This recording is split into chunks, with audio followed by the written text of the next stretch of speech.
Jai Jinendra. Jain Society of Central Florida welcomes you to Tarlaben Doshi's lecture. Hope you all doing fine and staying safe during this pandemic. Today's lecture is sponsored by Bhupendra Bhai Theliwala in memory of late Pallavi Ben Theliwala. Also, Tansukh Bhai Sanglia is another sponsor for today. The sponsorship for lectures is $51 Nakro. We are looking for sponsors during Paryushan. There will be 2 lectures every day. If anybody would like to sponsor, please contact anybody from the committee member Dinesh Bhai or myself Rahul Mehta, and we will be glad to enter your name. Thank you. Jain Society of Central Florida would like to thank all Sangh members for their support and cooperation.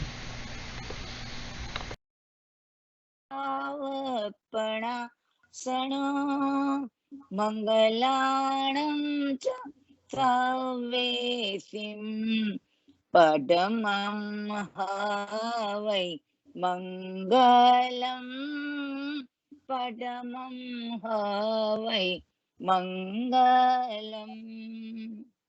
સર્વ મંગલમાં પ્રથમ મંગલ અને ઉત્કૃષ્ટમાં પણ સર્વોત્કૃષ્ટ એવું આ પંચ પરમેષ્ઠી નું શરણું મને ને તમને જન્મથી પ્રાપ્ત થયું છે. લગભગ પ્રત્યેક સ્વાધ્યાયમાં મારી આ શરૂઆત હોય છે કે મને ને તમને નમસ્કાર મહામંત્ર વ્યવહારથી કહીએ તો અનાયાસે એટલે કે પ્રયત્ન વગર મળ્યો છે. મેં ને તમે જન્મીને નવકાર મંત્ર સાંભળવા માટે શું પ્રયત્ન કર્યો હતો કેતુભાઈ? આપણે કશો પ્રયત્ન નહોતો કર્યો, અને છતાં પણ આપણી સંસ્કારી માતાએ, આપણા સ્વજનોએ, દાદા દાદી હશે કે નાના નાની હશે કે જે કોઈ હાજર હશે, એમણે આપણા જન્મતાની સાથે સુકુમતબેન તમારા ગ્રાન્ડ ચિલ્ડ્રન નો જન્મ થયો ત્યારે તમે શું ઈચ્છા કરી હોય કે એના કાનમાં પેલો કયો શબ્દ પડે? નવકાર. નવકાર. નવકાર. તો એ બાળકે તો કશો પ્રયત્ન ન કર્યો હોય ને, પણ જ્ઞાની કહે છે કે જુઓ આ સંસારમાં કર્મનું ફળ એવું છે, કર્મનો એક ક્રમ એવો છે અને કર્મનું વિજ્ઞાન એવું છે કે કશું પણ કર્યા વિના મળતું નથી. શુભ કર્મ હોય કે અશુભ કર્મ હોય, તો વર્તમાન કાળમાં આપણે ભલે પ્રયત્ન નથી કર્યો, પણ જ્ઞાની કે છે કે અનાદિના ચાલ્યા આવતા જન્મોના પ્રવાહમાં મને ને તમને ક્યારેક નમસ્કાર મંત્ર મળ્યો હશે. કોઈ ભાવમાં તો આપણે નાની કે છે કે તીર્થંકર નો પણ ભેટો થયો છે. આપણને તીર્થંકર મળ્યા હશે કે નહીં મળ્યા હોય? મળ્યા હોય ને ભાઈ. કેવી રીતે મળ્યા હશે ખબર છે? કે મેં ને તમે અનંત ભૂતકાળમાં અનંત ભવ દેવતા ના કર્યા છે, અનંત ભવ નારકી ના કર્યા છે, અને મનુષ્યના ભવ માત્ર અનંત મેં ભાગે કર્યા છે. એટલે કે તો પણ મનુષ્યના ભવ કર્યા છે. એટલે ક્યારેક આપણે મનુષ્યના ભવમાં હશું અને ભગવાનના સમસરણમાં બેઠા હશું, તો ક્યારેક આપણે દેવલોકમાં હશું. એ વખતે કોઈ તીર્થંકર નો જન્મ મહોત્સવ હોય, એટલે કે જન્મ કલ્યાણક હોય, એનું દીક્ષા કલ્યાણક હોય, એમનું કેવલ કલ્યાણક હોય કે એમનું નિર્વાણ કલ્યાણક હોય, એમના પંચ કલ્યાણકમાં પણ દેવતાઓ હાજર હોય છે. અને એ દેવતાઓ જન્મ કલ્યાણક કરે ત્યારે શું કામ કરે? ભૂપેન્દ્રભાઈ, શૈલેષભાઈ, રાજેન્દ્રભાઈ, બતાવો મને એ શું કામ કરે? જ્યારે અભિષેક કરવા માટે મેરુ પર્વત પર લઈ જાય. તો એ લઈ જનારા દેવતાઓ, એમાં આપણો જન્મ ક્યારેક એ દેવ તરીકે થયો હોય કે ન થયો હોય? પોસિબલ છે ને ભાઈ? કે બેન ને તમે સાક્ષાત ભગવાનનો જન્મ મહોત્સવ કર્યો હશે, જન્મ કલ્યાણક ઉજવ્યું હશે, દીક્ષા કલ્યાણકમાં ઉપસ્થિત હશું. આ બધા શિબિકા ભગવાનની હોય, એ કોણ ઉપાડે છે ભાઈ? ત્યારે શ્રાવક નું હોય, સંઘ નો હોય. તો આ બધું કોણ કરે? ઇન્દ્ર મહારાજા. ઇન્દ્ર મહારાજા અને ઇન્દ્ર મહારાજાની આજ્ઞાથી એના દેવતાઓ. તો એમાં આપણે હોય કે ન હોય? પોસિબલ. અરે પોસિબલ છે. પોસિબલ એટલે 100% પોસિબલ છે.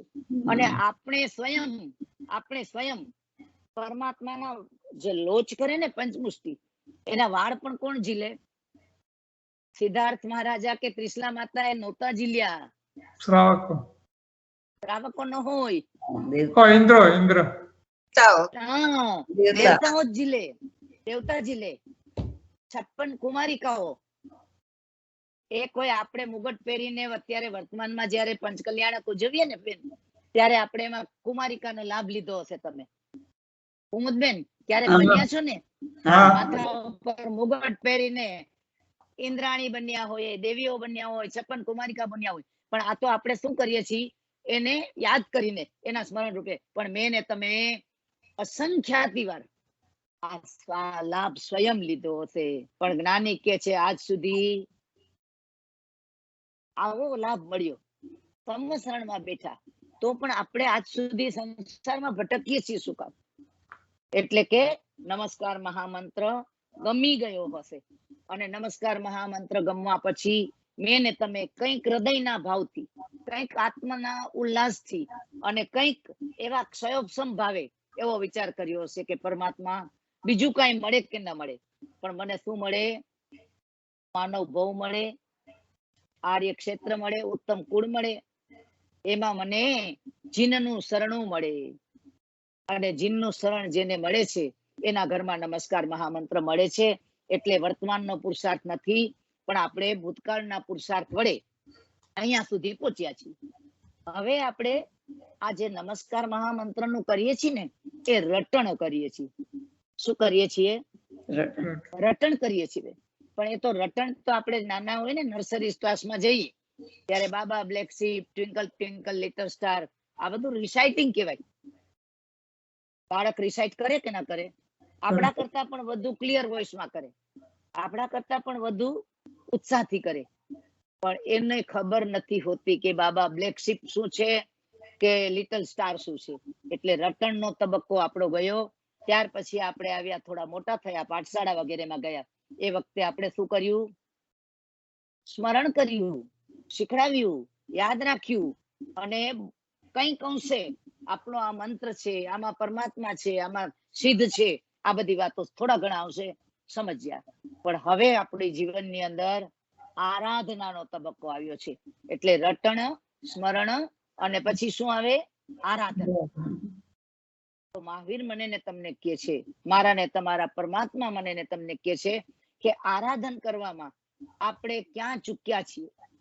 તો આપણા જીવનની અંદર કેટલાક અવરોધો છે, કેટલાક સ્પીડ બ્રેકર છે કે જેને એક નમો મંત્રના ઉચ્ચાર સાથે, એક નમો શબ્દના ઉચ્ચાર સાથે 7 સાગરના પાપ કપે.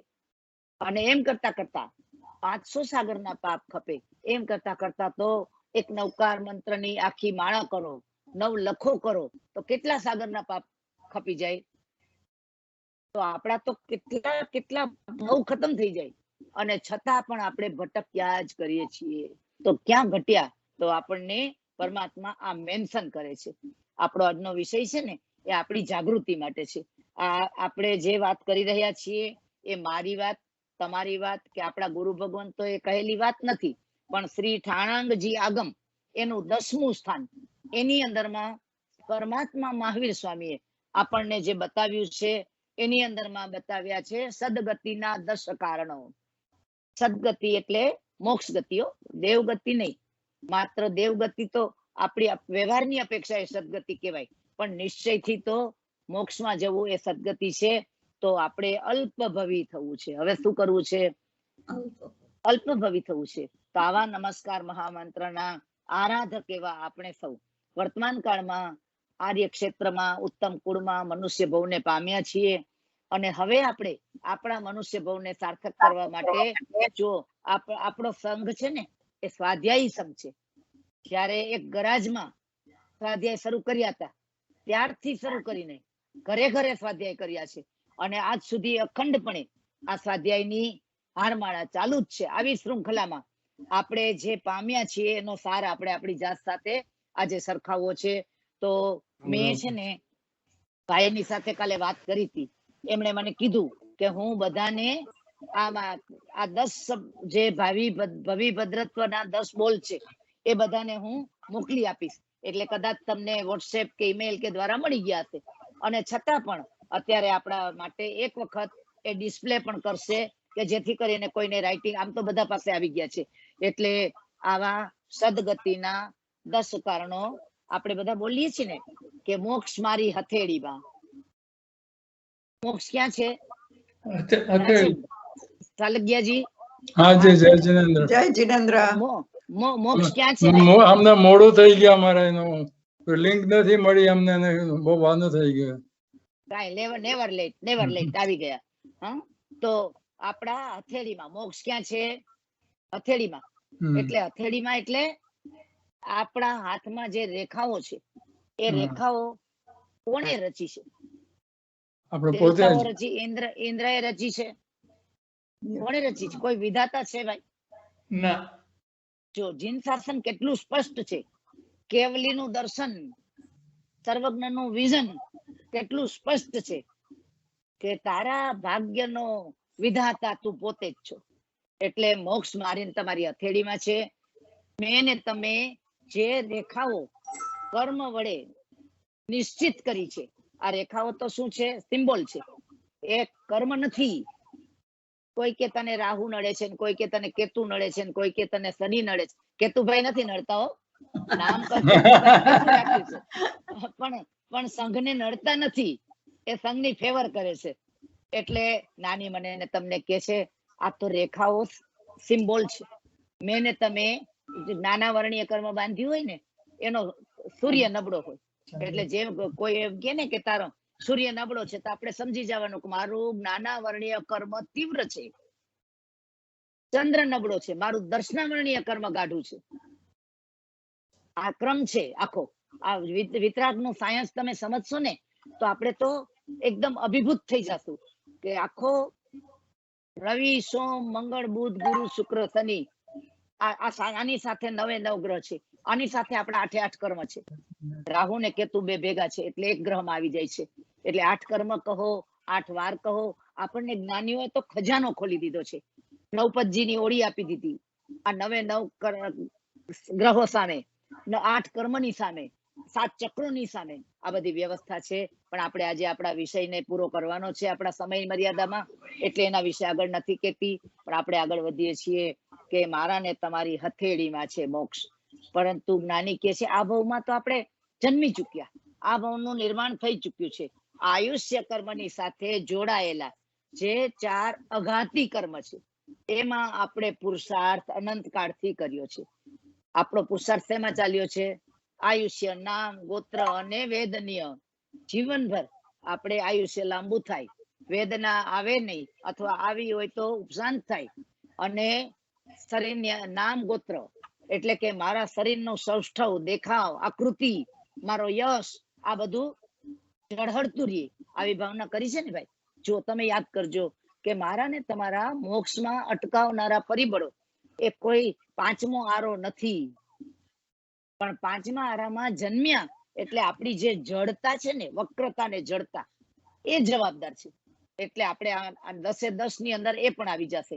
એટલે હવે મારા ને તમારા જીવનમાં જે માર્ગે આપણે આગળ વધવું છે એની અંદરમાં આપણું લક્ષ્ય માત્ર એટલું જ રહેશે કે આપણા ભાવિના નિર્માતા આપણે છીએ, આપણા ભાગ્યના વિધાતા આપણે છીએ, અને આપણા પોતાનો મોક્ષ સંસારમાં અટક્યો હોય તો તીર્થંકરનો અભાવ હોય એવો કોઈ કાળ નથી આવ્યો.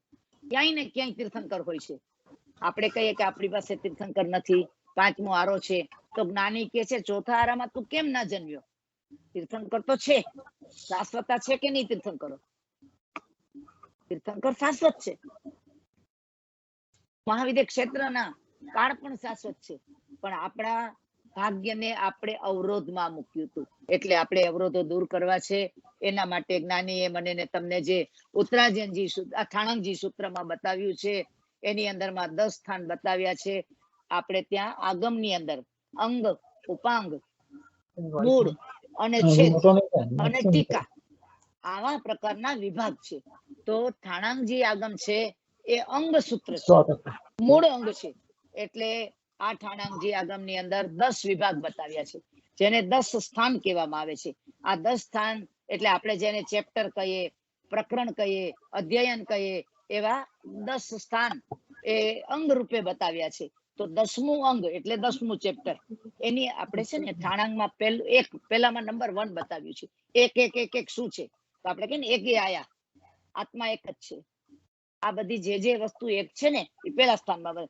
એક વિહંગ અસંજમેહી, અસંયમ કેટલા પ્રકારનો તો આપણે કઈ 18 પ્રકારના પાપ આવે, મન વચન કાયાથી આવે, કરવા કરાવ. પણ ભગવાને એક શબ્દમાં બતાવ, અસંજમેહી, અસંયમ કરવાથી. એમ પડિકમામી દોહી બંધણેહી, આ સંસારમાં બંધન કેટલા બંધન છે. અમારા અભ્યાસી સાધકો સ્વાધ્યાયો આપણે કહેશું કે મારી બૈરી છે ને એટલે મારે જવાબદારી છે. વાઇફ શું કહેશે, ક્યાંક જવું હોય ને તરલાબેન તો મને પાછળથી છે ને રાજેન્દ્રને જ ખાવાની ચિંતા થાય. એટલે ક્યાંય જવું હોય તો આપણે શું કરીએ છીએ, બંધન. આ બંધન આપવામાં આવ્યા છે કે સ્વીકારવામાં આવ્યા છે ભાઈ, કે ક્રિએટ કરવામાં આવ્યા છે? ક્રિએટ કરવામાં. તો એ આપણે દૂર કરી શકીએ કે ભગવાન દૂર કરી દે? આપણે દૂર કરો. એટલે પડિકમામી દોહી બંધણેહી, રાગ બંધણેહી, દોષ બંધણેહી. એટલે કે બીજા સ્થાનમાં જે બે વસ્તુ છે ને એનું બધું વર્ણન છે. ત્રીજા સ્થાનમાં તિહી દંડેહી, દંડ કયા છે, મન વચન ને કાયા. લાઈક ધીસ, આવા તો સેંકડો 3 પ્રકાર છે. ચોથામાં ચૌભંગી કહેવાય, 3માં ત્રિભંગી કહેવાય. એટલે ચૌભંગીમાં 4 વસ્તુ, પછી 5, પછી 6, પછી 7, પછી 8. અસંખ્ય જ્ઞાનના ભંડારો. આ ગણિપીટક એટલે પટારો. આપણા આગમને શું કહેવાય છે, ગણિપીટક. તો આ ઠાણાંગજી નામના આપણી પાસે ઠાણાંગજી છે, ભગવતીજી છે, પ્રજ્ઞાપના છે, દશાશ્રુત સ્કંદ છે. આ આગમ તમે ખોલીને બેસો. હું તમને નથી કહેતી કે સૂત્ર પાઠે વાંચો. આપણી યોગ્યતા ન હોય, આપણી લાયકાત ન હોય તો આપણે સૂત્ર ન વાંચવા, પણ અર્થ પાઠે વાંચવામાં આપણને આ ઠાણાંગ આગમ છે ને એ કાલિક સૂત્ર છે. એના મૂળ પાઠને અધ્યયન કરવું હોય ને તેમાં કાળ સાચવવો પડે, બધામાં અસાધનાઓ ટાળવી પડે. પણ માત્ર શબ્દાર્થ વાંચવામાં ગુરુ ભગવંતોએ સેંકડો વ્યાખ્યાનો એના ઉપર ફરમાવ્યા છે. તો આવા 10મા સ્થાનમાં જ્યારે ગુરુ મુખે વાચના થતી હોય અને સાંભળતા એવો અવસર મળતો હોય તો એ વખતે રોમ આપણા પુલકિત થઈ જાય. આપ બધા વિદેશમાં વસો છો, આપની પાસે ગુરુ ભગવંતો સાક્ષાત વાચના આપવા માટે તો આવી શકતા નથી. પણ આજે તમને મેન્શન કરી દઉં ભાઈ કે આ સબ્જેક્ટ છે ને ભાઈ, મને આપણા કમલેશભાઈએ સજેસ્ટ કર્યો હતો. એ થોડો અભ્યાસ કરતા હતા, તેને કીધું કે બેન મને એક સરસ સૂત્ર વાંચવા મળ્યું છે કે એમાં ભાવિ ભદ્રત્વનું સૂત્ર છે. એટલે ભાવિ ભદ્રત્વ એટલે એનો વિસ્તાર તમે કરી શકો. મેં કીધું આ તો બહુ સરસ વાત છે. એટલે મેં શ્રી ઠાણાંગજી આગમ લીધું, એમાંથી એના 10 નામ એની સાથે કમ્પેર કર્યા અને પછી ગુરુ કૃપાએ જે ગુરુદેવોએ સમજાવ્યું હતું એના આધારે આ હું વાત કરું છું. એટલે જેને પણ વધુ અભ્યાસ કરવો હોય એ શ્રી ઠાણાંગજી આગમના આ 10 સ્થાન તમે અંજાઈ જાશો, અભિભૂત થઈ જાશો. અને જે કદી સાંભળ્યું નહોતું, જાણ્યું નહોતું, વિચાર્યું પણ નહોતું એવા રસ્તાઓ આપણને આગમ ખોલી આપે છે. તો આપણે શું કરવાનું છે, તમે તો નક્કી કર્યું છે કે ઓર્લાન્ડોમાં વિશ્વની સૌથી મોટી લાઇબ્રેરી બનાવવી છે. તો આપણે આપણું આ સપનું છે ને, તો પરમાત્માએ કીધું છે કે આપણે વસ્તુપાળજીની 10-7 માગણીમાં કીધું હતું ને, એને પહેલી માગણી કરતી શાસ્ત્ર અભ્યાસો ચિન્હપદ નતી. વસ્તુપાળજી જેવા પહેલી માગણીમાં કહી દે કે ભગવાન મને બીજું કાંઈ નથી જોતું, મારે શાસ્ત્રનો અભ્યાસ થાય એવો મને મનુષ્ય ભવ આપજે. તો આપણી પાસે આ માગણીના રહસ્યો આપણે એમાં ઘણા બધા બતાવી દીધા છે. તો આ 7 માગણીમાં શાસ્ત્ર અભ્યાસ માગણી હતી, એ શાસ્ત્રની આ વાત છે. તો એની અંદરમાં આપણે દસહી ઠાણેહી જીવા આગમે સી ભદ્રતાએ કમમ પગરેંતી. એટલે એનું કહેવાનું શું છે કે આ 10 સ્થાનથી જીવ આગામી કલ્યાણકારી ભદ્ર કર્મનું ઉપાર્જન કરી શકે છે. આ 10 સ્થાન છે ને એમાં જો આપણે પ્રયત્ન કરીએ તો આપણે અલ્પભવી બનીને મોક્ષમાં જાય. અલ્પભવ એટલે ઓછામાં ઓછો 1 ભવ અને વધુમાં વધુ 15 ભવ. આવા અલ્પભવ અને વધુમાં વધુ 15 ભવ. એ આમ ખરેખર તો પરમાત્માનું આપણને પ્રોમિસ છે કે એકવાર તું પુરુષાર્થ કર અને એવો અખંડ પુરુષાર્થ કર.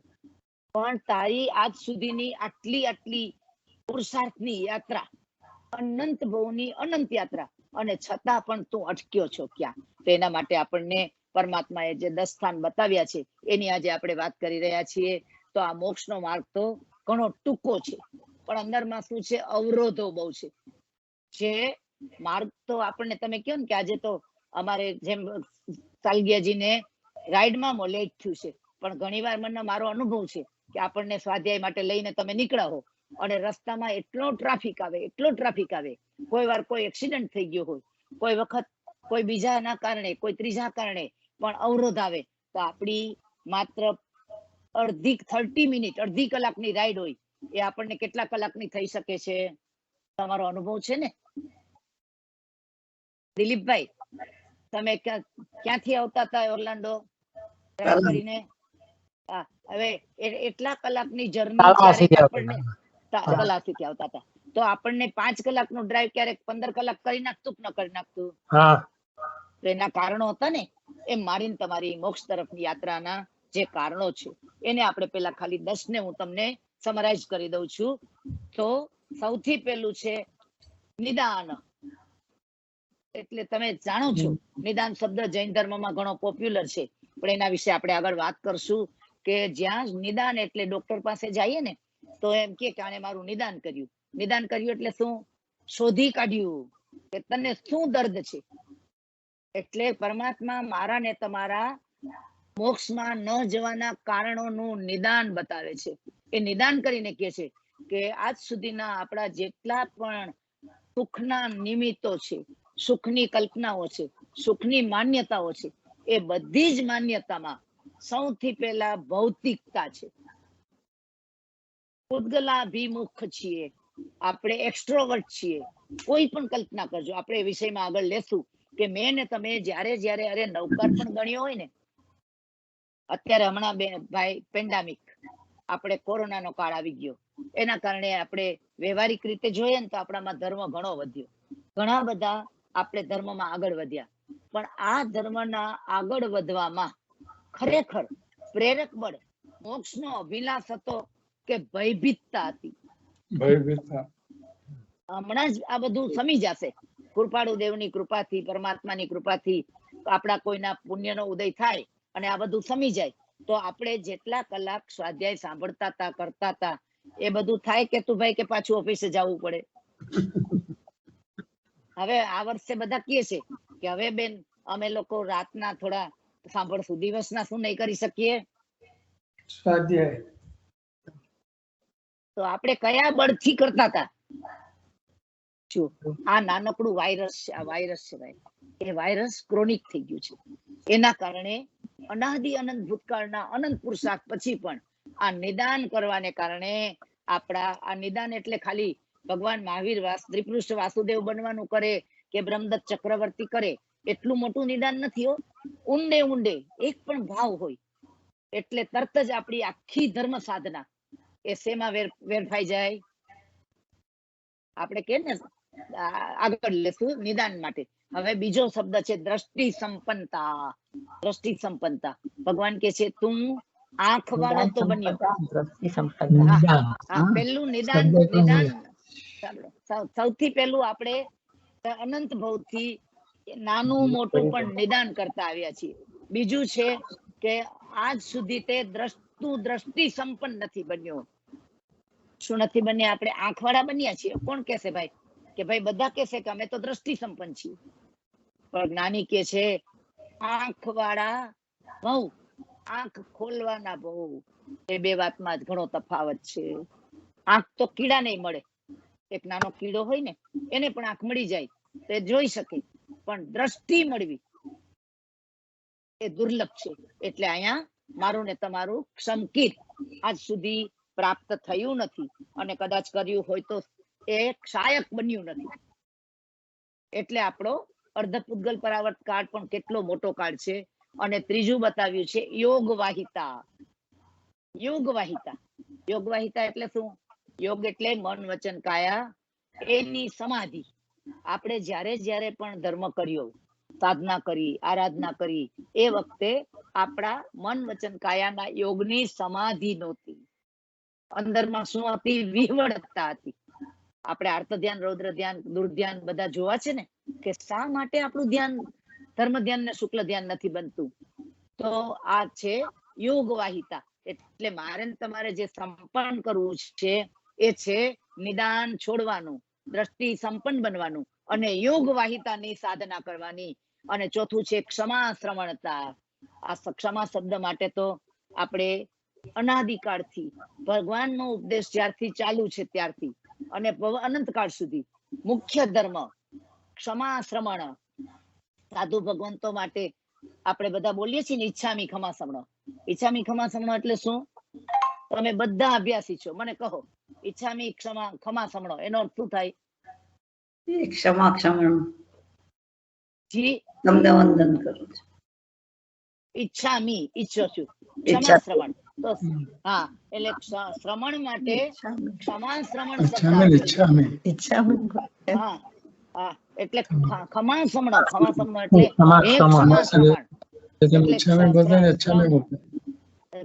શ્રમણ નો સર્વશ્રેષ્ઠ અને એકમાત્ર ગુણ બતાવો હોય તો કયો બતાવ્યો છે? ક્ષમા.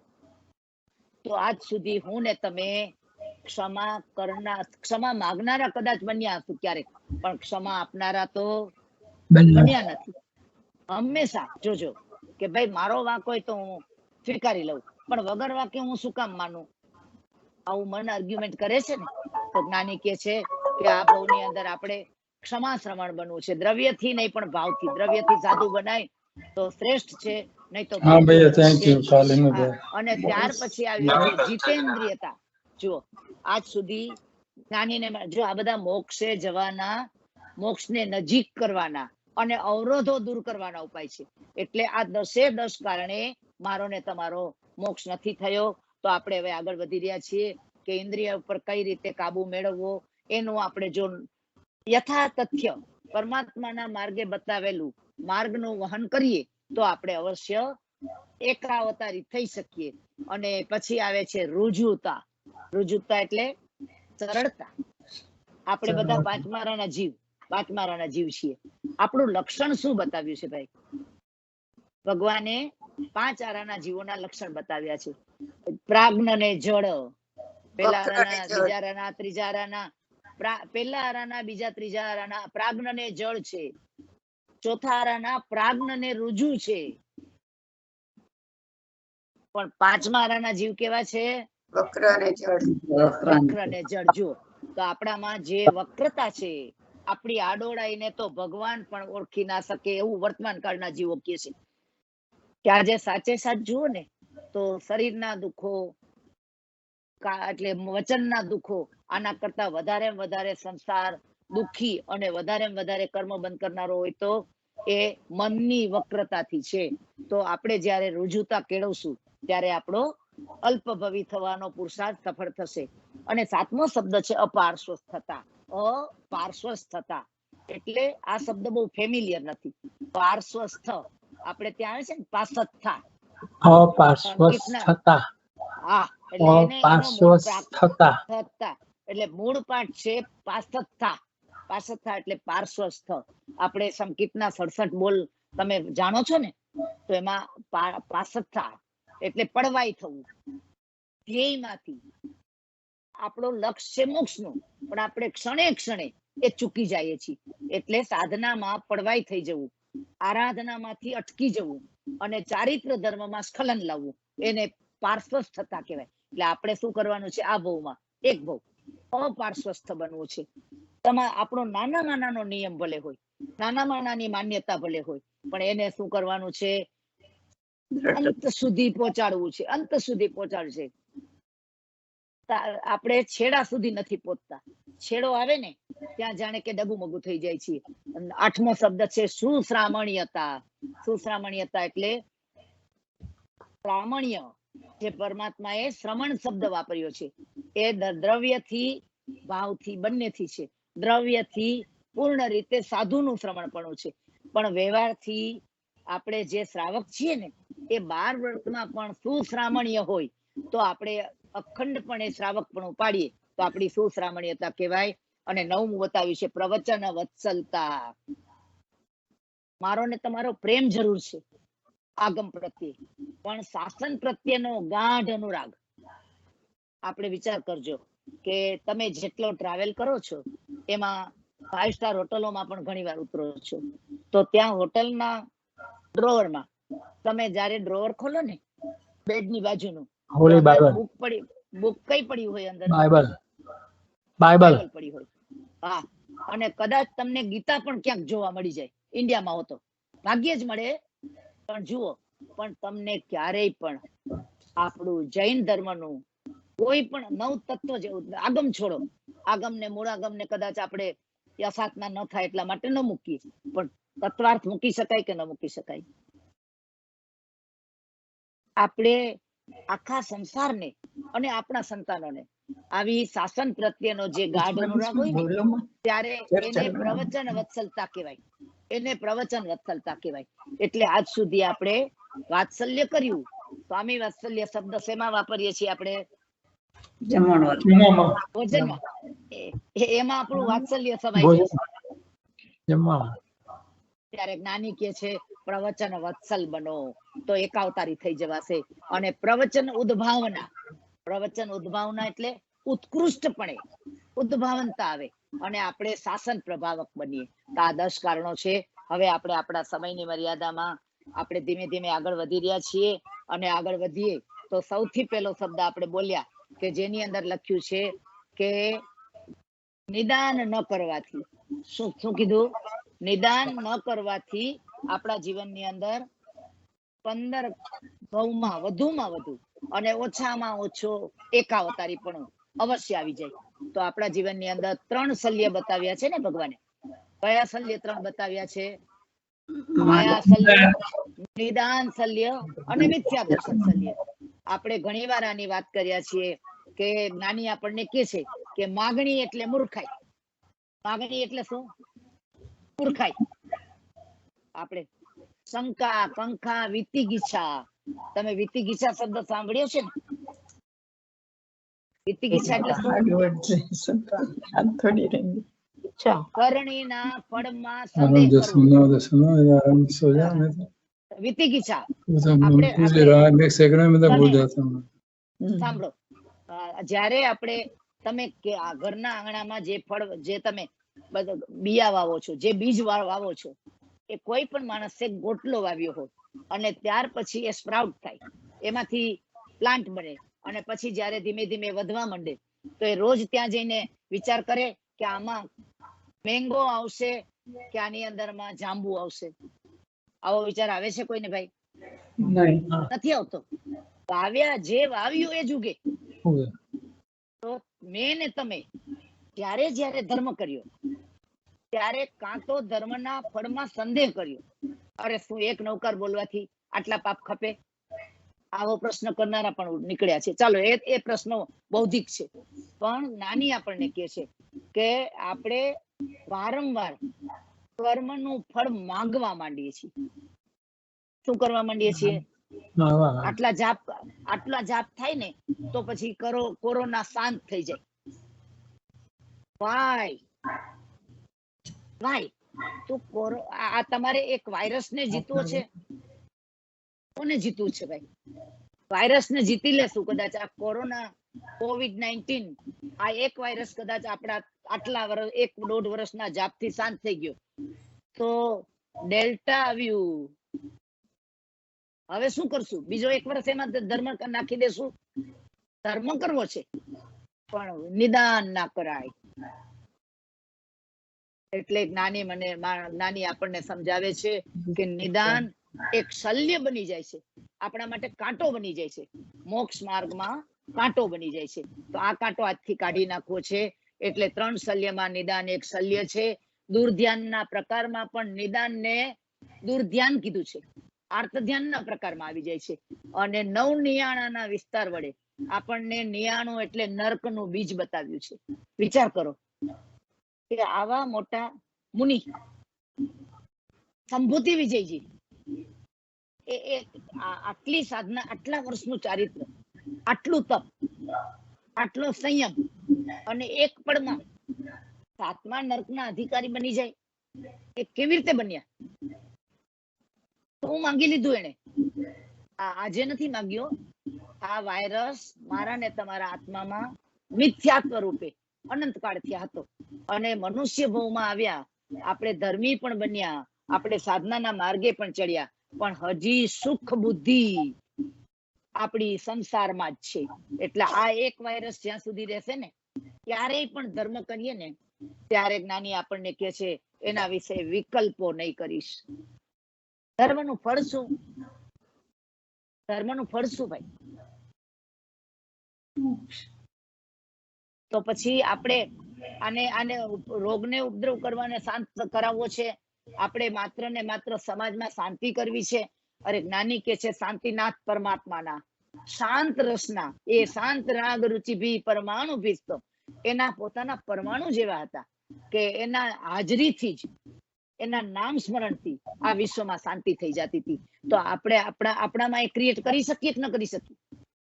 જે શાંતિનાથ ભગવાન કરી શકે, જે 24 તીર્થંકરની એક વર્ણનમાં આપણે વાંચો છો કે બધી દિશામાં નક્ષત્રોના ઉદય થાય છે, પણ પૂર્વ દિશામાં જેમ સૂર્યનો ઉદય થાય છે એમ હે માતા, જે તીર્થંકરની માતા છે, એ કેટલી ધન્યતા અનુભવે છે કે મારા પેટે આવો રાજાધિરાજ જેવો દીકરો જન્મશે, એટલે એ ધન્યતા અનુભવે છે. આ વિશ્વની અંદર એક આખો રાહ બતાવનારો જન્મ છે.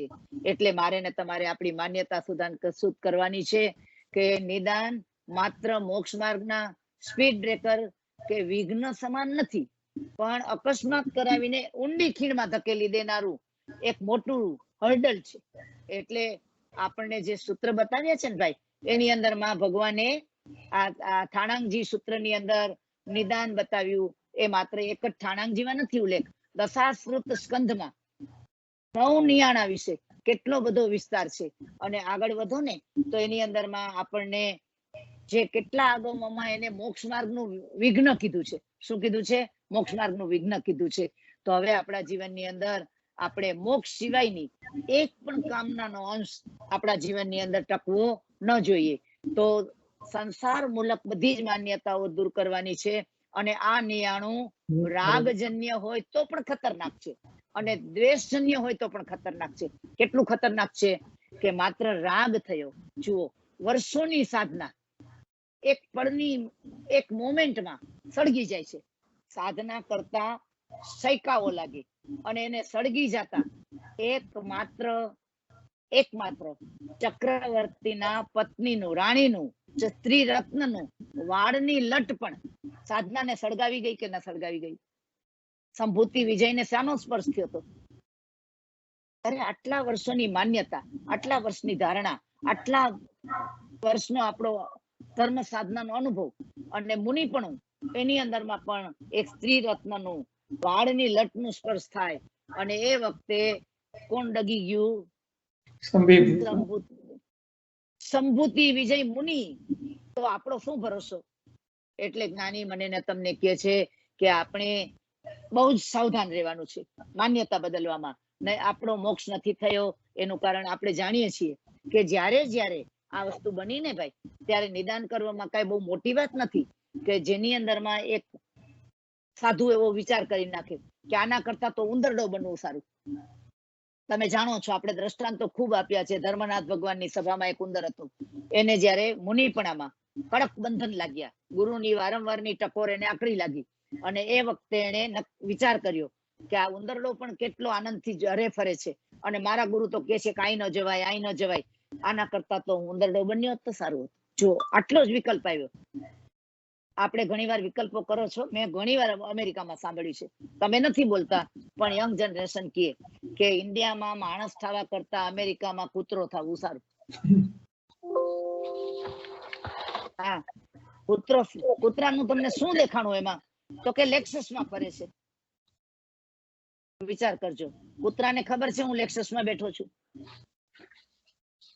પણ આવા વિકલ્પો આપણા મનમાં આવ્યા ને એ જ વખતે એનું નામકર્મ આયુષ્ય સાથે જોડાઈ ગયું અને એક ગતિ નિર્માણ થઈ ગઈ. અને એ મુનિ ત્યાંથી કાળ ધર્મ પામીને પૂર્વ બંધિત દેવગતિમાં ગયા અને દેવગતિ પૂરી કરી અને તરત જ આ નામકર્મ ગોત્ર કર્મનો ઉદય થયો અને એ ઉંદરડો બનીને મુનિ ધર્મનાથ ભગવાનની સભામાં આવ્યો હતો. અને ધર્મનાથ ભગવાને બતાવ્યું છે કે કર્મને કઈ રીતે વેગ મળી જાય છે. તો હવે આપણે વિચાર કરશું કે મારા ને તમારી ધર્મ સાધનામાં કોઈ પણ પ્રકારનો આવો વિકલ્પ ન આવે, આવું કોઈ પણ જાતનું ઉંદરપણું પાછું પ્રગટી ન જાય. અરે પરમાત્મામાં એટલે રાગજન્ય નિયાણું બ્રહ્મદત્તના ભવમાં આગલા ભવમાં એને કર્યું. દ્વેષજન્ય નિયાણું ભગવાન મહાવીર સ્વામીએ સ્વયં કર્યું હતું અને એ ત્રિપૃષ્ઠ વાસુદેવ બની ગયા હતા. એટલે કઈ એટલું જરૂરી નથી બનતું કે આપણી માસ ખમણોની સાધના હોય કે 14 પૂર્વનું જ્ઞાન હોય કે આપણા સેંકડો વર્ષનો ચારિત્ર ધર્મ હોય. માત્ર એક ક્ષણમાં પણ આપણે શું કરી નાખીએ છીએ, વાયરસ ને પેદા કરી દઈએ છીએ. આ વાયરસ ખતરનાક છે. એટલે ભગવાન મહાવીર સ્વામી ત્રિપૃષ્ઠ વાસુદેવ બનીને પોતાનો મોક્ષનો કાળ, જે મોક્ષ ને ભગવાન ઋષભદેવના કાળમાં મળવાનો હતો, એ કાળ એને લંબાવતા એ જ્યારે મુનિના ધર્મ વિશ્વભૂતિના ભાવમાં આવ્યા ત્યારે શું કરી નાખ્યો, જે સાતાશીલતાની અનુકૂળતાની આ બધી માગણીઓ હતી ને, એને ત્રિપૃષ્ઠ વાસુદેવ બનીને પોતાનો કાળ છેઠ ચોથા આરાના અંતમાં આ ક્રોડી સાગરોપમના ભવોને વધારી દેનારું આ નિદાન છે. એટલે ભગવાન મહાવીર હોય, પેલો ઉંદરડો હોય કે આપણા સાધ્વી સુકુમાલિકા હોય, જે દ્રૌપદીનો ભવ છે. આપણે બધા જાણીએ છીએ કે આ દ્રૌપદીને 5 પતિ કેવી કોણે મોકલ્યા? કોઈ તથાસ્તુ કહી દીધું તું? દેવતાઓએ નતું કીધું, કર્મ સત્તાએ કીધું તું. એક જ વિકલ્પ આવ્યો કે આ સ્ત્રી કેટલી નસીબદાર છે કે 5 પુરુષો એની સેવા કરે છે અને મને તો એક પતિ પણ ન મળ્યો. આપણે જિંદગીના ક્યારેય અફસોસ નહીં કરશો. રાની કે છે નિયાણાનું બીજ વાવેતર થઈ જશે. આપણે ત્યાં કર્મ 4 પ્રકારના કીધા છે, 4 પ્રકારે બંધાય છે. એક કર્મ સ્પૃષ્ટ હોય, બીજું કર્મ બદ્ધ હોય, ત્રીજું નિધત્ત હોય અને ચોથું નિકાચિત હોય. એટલે કે 4 પ્રકારે કર્મ આપણને લાગે છે. આપણે જયારે વિકલ્પ કરીએ ને એટલે કર્મની વર્ગણા ખેંચાઈને આવે. પછી જયારે એના ઉપર આપણો રાગ કે દ્વેષ સ્ટેમ્પ મારે એટલે એ કર્મ સ્પૃષ્ટ માંથી બદ્ધ થઈ જાય. અને આ બદ્ધ થયેલું કર્મ એને આપણે વારંવાર ઘૂંટીએ. ઘણા કહે ને આના કરતા તો ઇન્ડિયામાં હોત તો શું મળતું હોત, બેન ઘરઘાટી મળતો હોત, રસોઈ ખવાડા મળતા હોત. બરાબર. જો ભારતમાં જન્મું તો મારા મહાવીરના સંતો મળે, હું સુપાત્ર દાન કરી શકું, હું એમની નેસામાં આગમ અભ્યાસ કરી શકું. આવું માંગવાને બદલે શું વિચાર કરીએ, ઘરઘાટી મળે, બપોર સુવા મળે, તથાસ્તુ.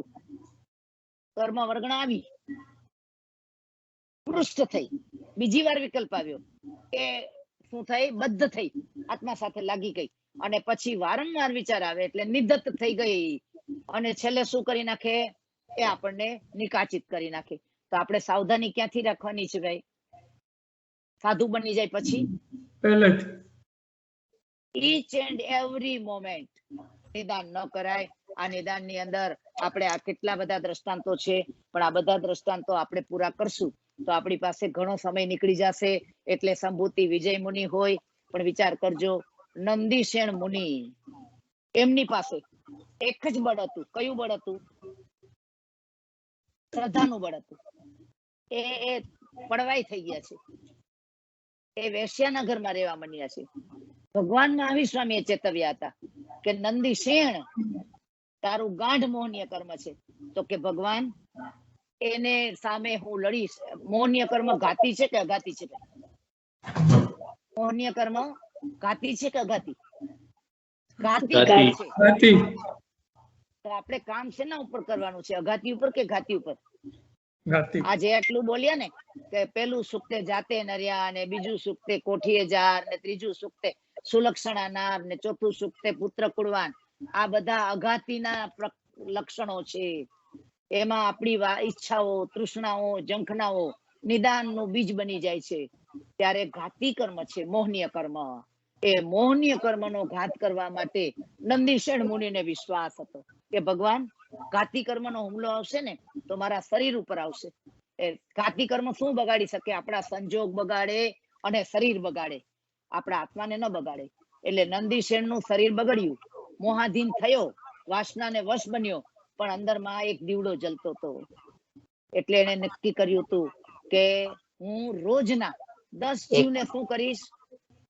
સાધુ બોધ બનાય આપીશ. બોધ આપીશ.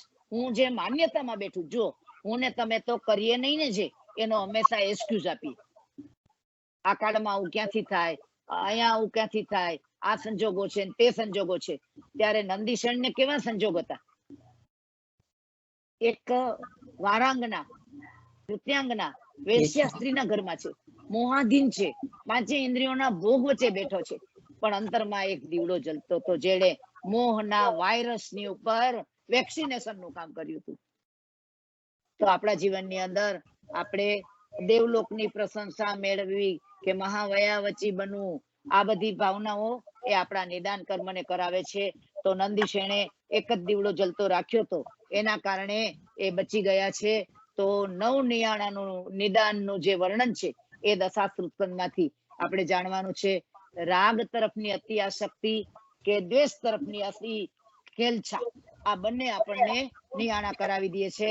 તો આપણા જીવનની અંદર આ વસ્તુથી આપણે બચવા માટે કોઈ પણ પ્રકારે નિયાણાને ન કરવું. એટલે તપ સંયમ વેચવા જેટલું મોટું તપ તો આપણે કરતા નથી, પણ પડે પડે આ બધા વાયરસ પેદા થાય છે, એનો નાશ કરવાનો છે.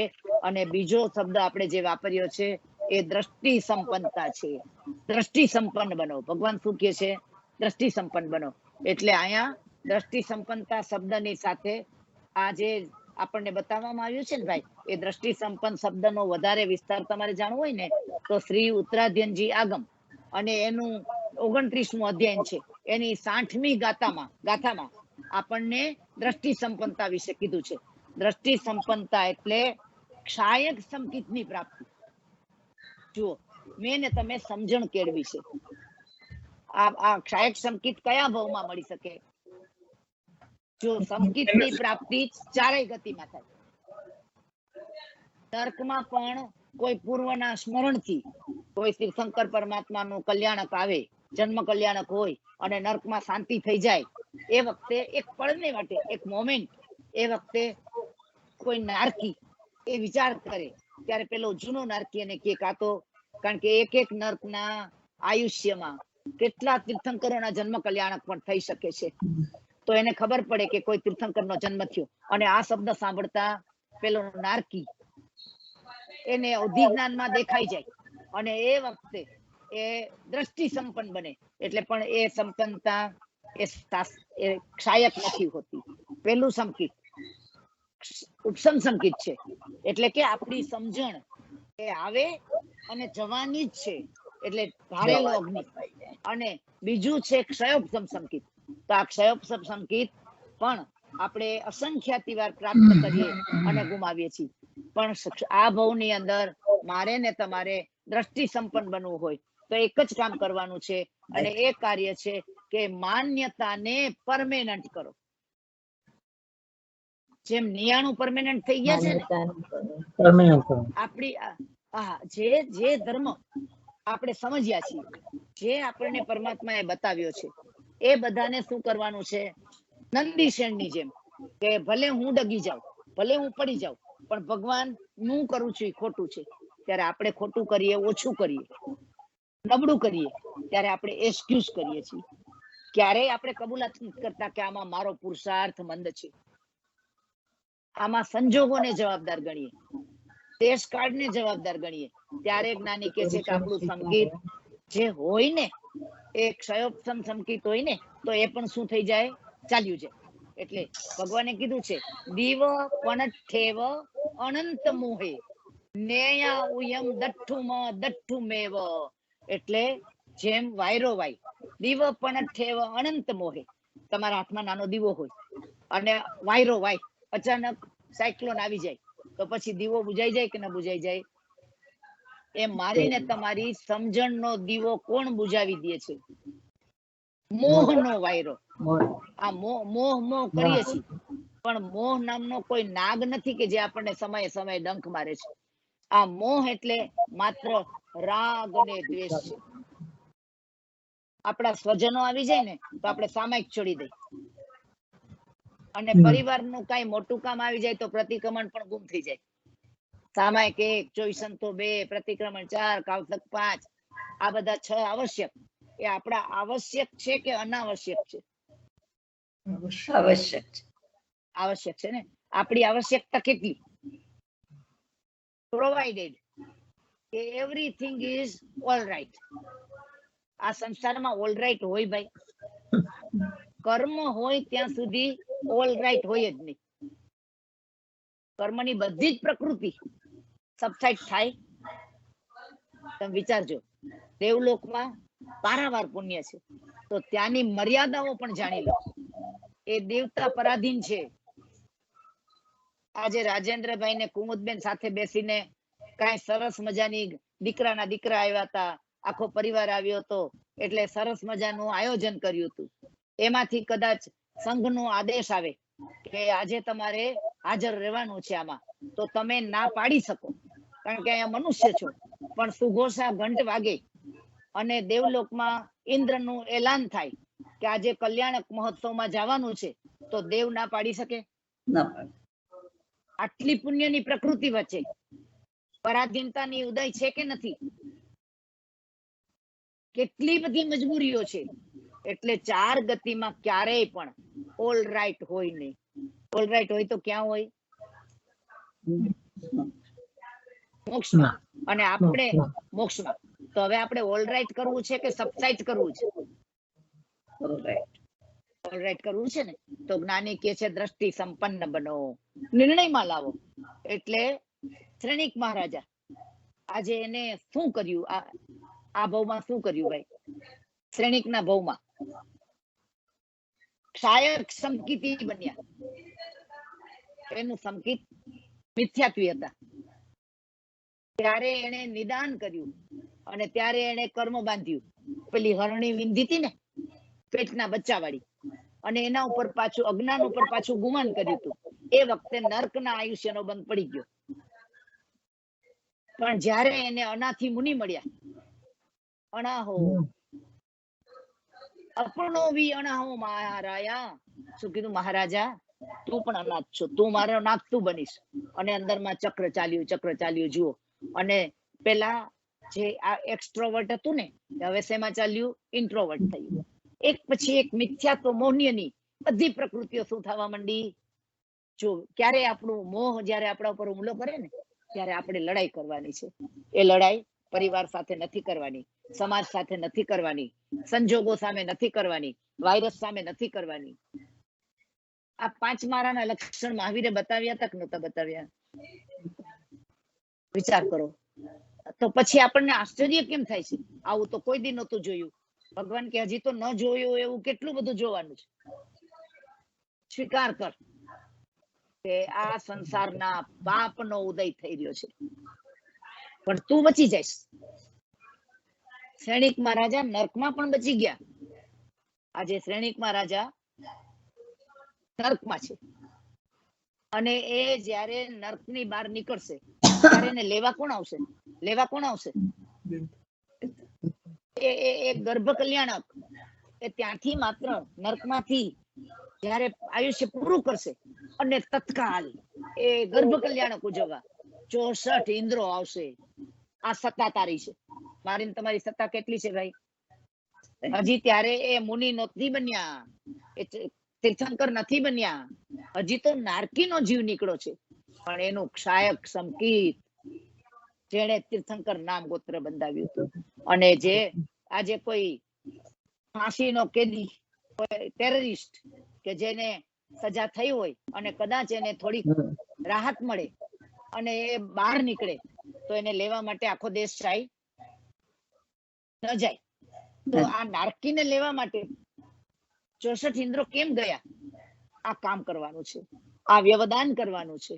મનુષ્ય ભવની અંદર માત્ર ને માત્ર મનુષ્ય ભવમાં નર્કગામી થયેલો એવો મિથ્યાત્વી જીવ પણ દ્રષ્ટિ સંપન્ન બન્યો. ક્ષાયક સંકિત કરી લીધું. ક્ષાયક સંકિત એટલે કોઈ લોડ હથોડો ને ખિલ્લો લઈને ઠોકવાની વસ્તુ નથી, પણ માન્યતા, સંવેગ, નિર્વેદ, અનુકંપા ને આસ્થા. આ શેના લક્ષણ છે? ક્ષાયક સંકિતી. પ્રગટ તો થાય ઉપસમ સંકિત થી, પણ પરિપૂર્ણ ક્યારે થાય? સંકિત ક્ષાયક બને, બીજનો ચાંદ પૂર્ણચંદ્ર બને પૂનમના, એમ મારીને તમારી દ્રષ્ટિ સંપન્નતા બને ત્યારે જ્ઞાની મને ને તમને કે છે કે આપણે સમતા પ્રગટાવો. આપણામાં કેટલી વિષમતા છે. તે નણંદ આવે કે બેન આવે એ વખતે તમારા ભાવમાં કઈ થોડો ઘણો ફરક પડે કે ના પડે? ખરાબ ના લગાડતા હો બેન. આમાં ભાઈઓને ઇન્વોલ્વ નથી કરવા. આમાં આપણે બહેનોને પૂછીએ. હવે ધર્મી બેન હોય, કુમુદ બેન હોય કે જે પણ હોય, એ બધાને હું પૂછું છું કે ઘરે બેન આવે ને નણંદ આવે, એમાં સમતા હોય કે વિષમતા હોય? એકના માટે કરવું પડે અને એકના માટે થઈ જાય. એકને જવાનું થાય તો એમ થાય કે ઘણું રોકાય, હવે જાય તો વાંધો નથી. અને એકના માટે જાય તો કે હવે આવી છો તો રોકાઈ. વિચાર કરો. જ્ઞાની કે છે સમ બનો. આપણે ઉદાસીનતા એટલે સમતા. આ રાગ અને દ્વેષ તરફથી ઉદાસીન બનીએ એટલે આપણામાં સમતા પ્રગટે છે. અને સમતા આવે ને તો સમ આવે તો સંવેગ આવે. આ સંવેગ ની વાત આપણે ઘણી વાર કરી ચુક્યા છીએ. સંવેગ એટલે શું? સંવેગ એટલે અરે તમે ગોખી ગયા છો. 67 બોલ ધીરુભાઈ આપણા માટે. ગળા ફાડી ફાડીને, ઘૂંટાવીને એને શ્રદ્ધાંજલિ આપણે કેવી રીતે આપશું? તમે ગયા ને આમ બધું ભૂલી ગયા. સંવેગ એટલે શું? સંવેગ એટલે શું? ક્ષમતા ભાવ રાખવો.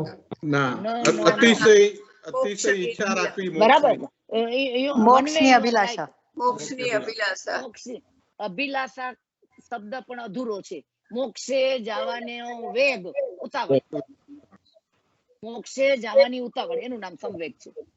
આજે તમારે ક્યાંય જવું હોય અને ફ્લાઇટ ચુકાઈ જાય એમ હોય તો એ વખતે તમે ઘરમાં પાણી ઢોળાણું હોય, કુમુદબેન ઘરમાં પાણી ઢોળાઈ ગયું હોય, તમે બહુ ચોખ્ખાઈ રાખવા વાળા છો મને ખબર છે, પણ એક બાજુ ફ્લાઇટ નો ટાઈમ થઈ જતો હોય અને બીજી વાર કદાચ કિચનમાં પાણી ઢોળાઈ ગયું, એ વખતે બહાર ઉભા રાજેન્દ્રભાઈ કહેતા એ કુમુદ જલ્દી કર, તો તમે પાણી લૂછવા રોકાવ, ફ્લાઇટ જવા દો. એનું નામ સંવેગ કહેવાય. આપણે તો રાતથી તૈયારી કરી લીધી હોય, સવારની ફ્લાઇટ હોય તો, અને સાંજની ફ્લાઇટ હોય તો સવારથી તૈયારી કરી લીધી હોય, બધું બરાબર છે ને, બધું પેકિંગ થઈ ગયું છે ને. નાની કે છે અહીં પેકિંગ કર્યું? મોક્ષે જવું છે તો અહીંનો સંપેટો કરવો પડશે ને. નાની કે છે એકાવતારી થવા માટે અહીંયાનો સંવેગ વધારો. સંવેગ વધારવા માટે એક મારા ગુરુએ આપેલું દ્રષ્ટાંત તમને વારે વારે આપું છું ભાઈ, કે સંવેગ કોને કેવું? તો કે એને એમ કીધું કે રાતના ઊંઘ ઉડી જાય ને તારી, તો શું કરવાનું? પથારી તો તમે છોડો છો, પણ શું કરવાનું? ભગવાનનું નામ લેવાનું, નવકારવાળી કરવાની. બરાબર છે. કેટલા વખત કરવાની?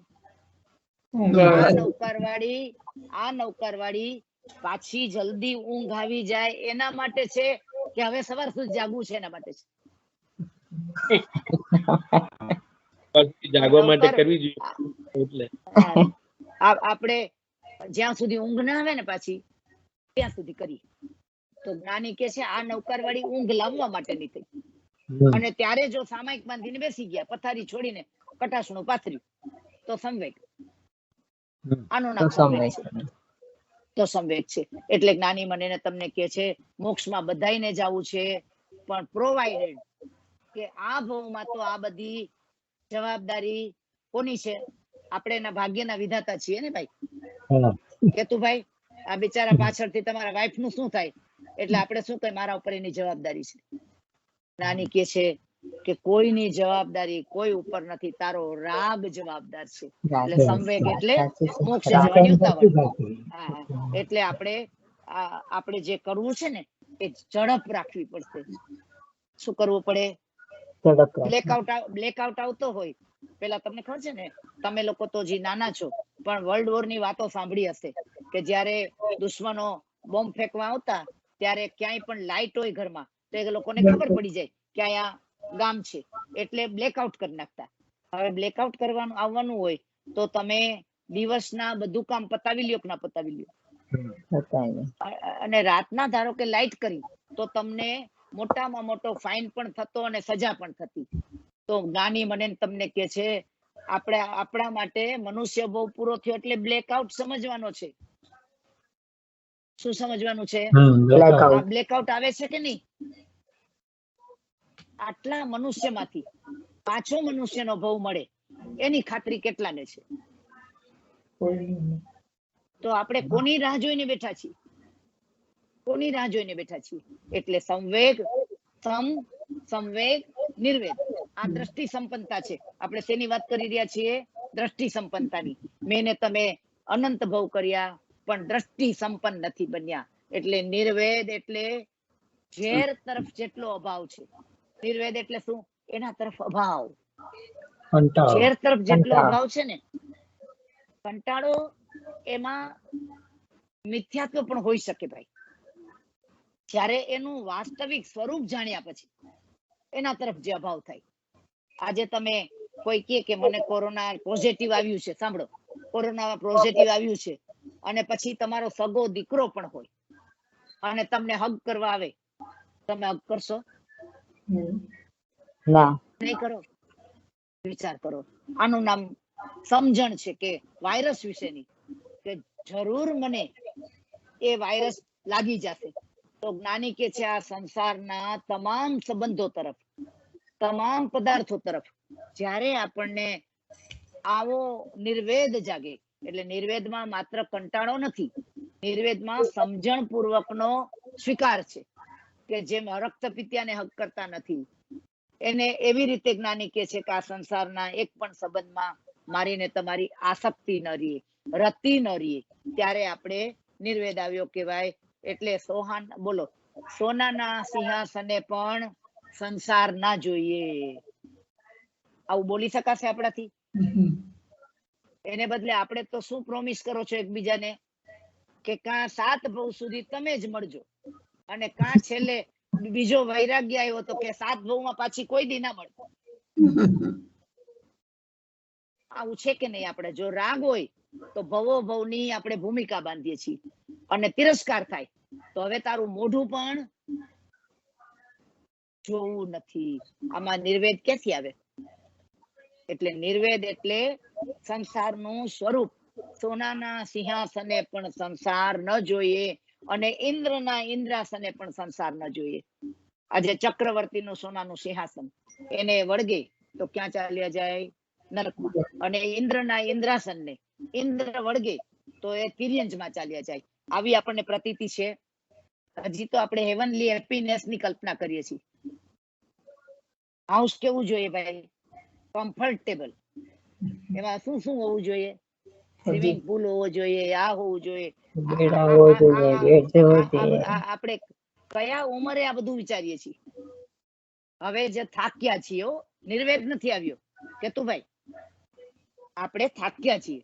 બેનો કે ને કે હવે અમે પરિગ્રહ ઘટાડવા માંડ્યા છીએ, સાફ સફાઈ નથી થતી, ઉકરડાઓ સાચવી નથી શકતા, ને વળી ચિંતા એ છે કે આપણા છોકરાઓ આનું શું કરશે. આપણો કયો છોકરો આપણા ઘરમાંથી તમારો ડિનર સેટ વાપરવાનો છે? એટલે આપણે છોડીએ ને કદાચ તો એ નિર્વેદ નથી, એ સંજોગ છે, એ મજબૂરી છે. એટલે જ્યારે સમજણ પૂર્વક આપણને અસારતા લાગે કે ચક્રવર્તીના 6 ખંડ પણ પડ્યા રહ્યા અને ઇન્દ્રનું ઇન્દ્રાસન પણ પડ્યું રહ્યું, માત્ર ભોગ પરિભોગ, પરિગ્રહની આખી રાવી, પરિગ્રહનો આખો બોજો લઈને એ જીવ ખાડામાં પડી ગયો. એટલે એનું નામ છે સંવેગ, નિર્વેદ. અને પછી આવે છે, કયું આવે ત્રીજું લક્ષણ? સંવેગ, નિર્વેદ. અને પછી ચોથું લક્ષણ કયું?